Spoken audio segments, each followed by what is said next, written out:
खबर रांची से, जहां 8.86 एकड़ कथित जमीन फर्जीवाड़े से जुड़ा मनी लॉन्ड्रिंग का मामला सामने आया है।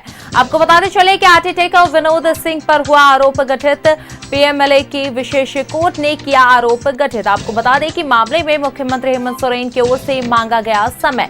इससे पहले 14 आरोपियों पर हो चुका है आरोप गठित। मामले में मुख्यमंत्री हेमंत सोरेन बड़गांव अंचल के तत्कालीन उप राजस्व कर्मी भानु प्रताप प्रसाद, जेएमएम नेता अंतु तिर्की समेत जमीन कारोबारी हैं आरोपी।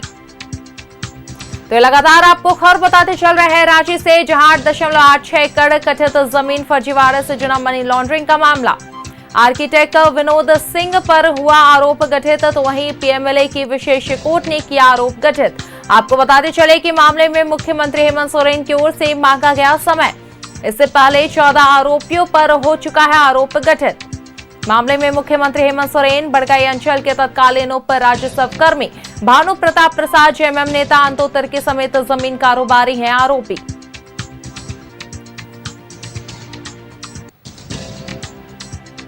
ऐसी खबर पर अधिक जानकारी के साथ सहयोगी दीपक हमारे साथ जुड़ चुके हैं। जी दीपक, 8.86 एकड़ कथित जमीन फर्जीवाड़े से जुड़ा मनी लॉन्ड्रिंग का मामला सामने आया है, जिसमें कई नाम भी सामने आ रहे हैं। क्या कुछ अधिक जानकारी इस पूरी खबर को लेकर?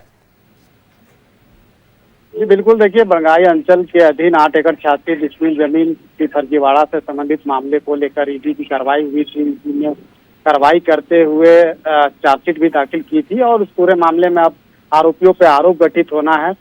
14 आरोपियों पर आरोप गठित पूर्व में ही हो चुकी है। आज पीएमएलए की विशेष कोर्ट में आर्किटेक्ट विनोद सिंह के पर आरोप गठित की गई है।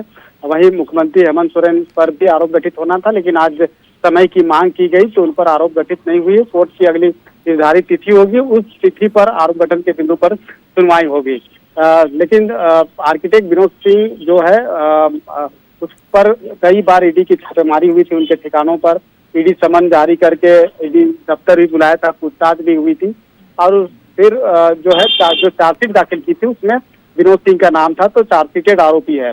और जमीन फर्जीवाड़ा मामले को लेकर जिस तरीके से ये कार्रवाई देखी गई थी साल 2024 में, कई बार जो है अलग अलग ठिकानों पर अलग अलग लोगों के ठिकानों पे छापेमारी हुई थी।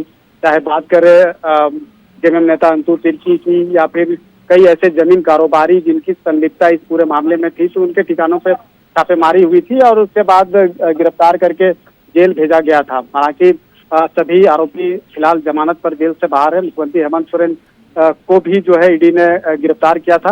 करीब 5-6 माह हेमंत सोरेन को भी जेल में रहना पड़ा था, बाद में जमानत मिली और सभी के द्वारा डिस्चार्ज पिटीशन आरोप मुक्त कराने के लिए कोर्ट में दाखिल की गई थी, लेकिन सबकी डिस्चार्ज पिटीशन को कोर्ट ने खारिज कर दी। तो लिहाजा अब आरोपियों पे आरोप गठित होना है। तो कहीं ना कहीं विनोद सिंह जो चार्जशीटेड आरोपी है उस पर आरोप गठित हो चुकी है। पहले भी 14 लोगों पे आरोप गठित हुई है। अब आने वाले समय में जो बचे हुए लोग हैं, मुख्यमंत्री हेमंत सोरेन समेत और लोग हैं जिस पर आरोप गठित होना है, तो आने वाले समय में आरोप गठित होगा। उसके बाद जो न्यायिक प्रक्रिया के तहत जो ट्रायल शुरू होना है वो ट्रायल शुरू होगी। अभियोजन पक्ष की ओर से गवाह पेश किए जाएंगे, उसके बाद बचाव पक्ष की ओर से भी गवाह। दीपक, चलिए आप पूरे मामले पे नजर बनाए रखें और आगे भी खबर पर आप हमारे साथ बने रहेंगे।